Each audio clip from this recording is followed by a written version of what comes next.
Sabi ng Panginoon, magsipanumbalik kayo sa akin ng inyong buong puso, na may pag-aayuno at may pananangis at may pananambitan, at papagdalamhatiin ninyo ang inyong puso, at hindi ang mga damit ang inyong hapakin, at kayo'y magsipanumbalik sa Panginoon inyong Diyos, sapagkat siya'y maawain at puspos ng kahabagan, banayad sa pagkagalit at sagana sa kagandahang loob. At nagsisisi siya sa kasamaan. Kayo nga'y mga tuwa, kayong mga anak ng Siyon, at mga galak sa Panginoon inyong Diyos,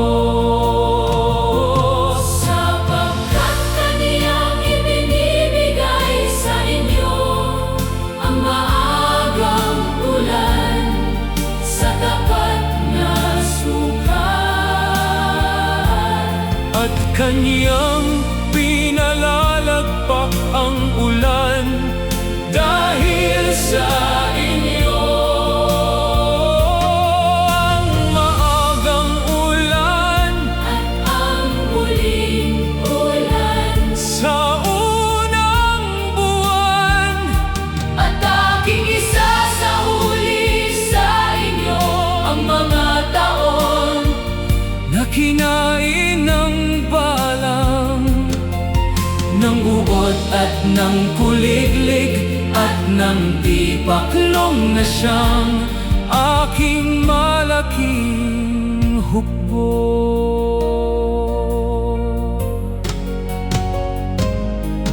At kayo'y magsisikaing sagana at mga bubusog, at inyong pupurihin ang pangalan ng Panginoon ninyong Diyos, na gumawa ng kababalaghan sa inyo. At inyong malalaman na ako'y nasa gitna ng Israel, at ako ang Panginoon ninyong Diyos, at wala nang iba.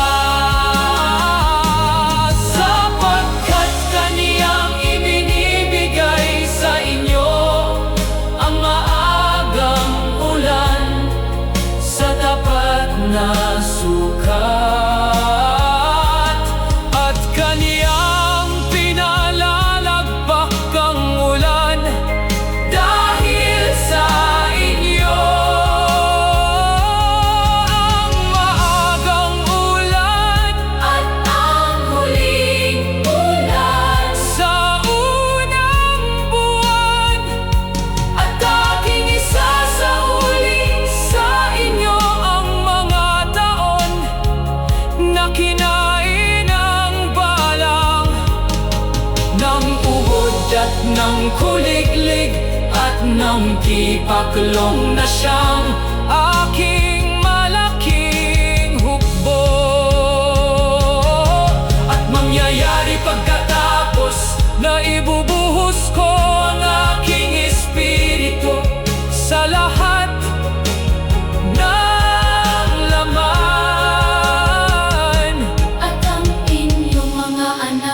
lalaki at babae ay manganghuhula.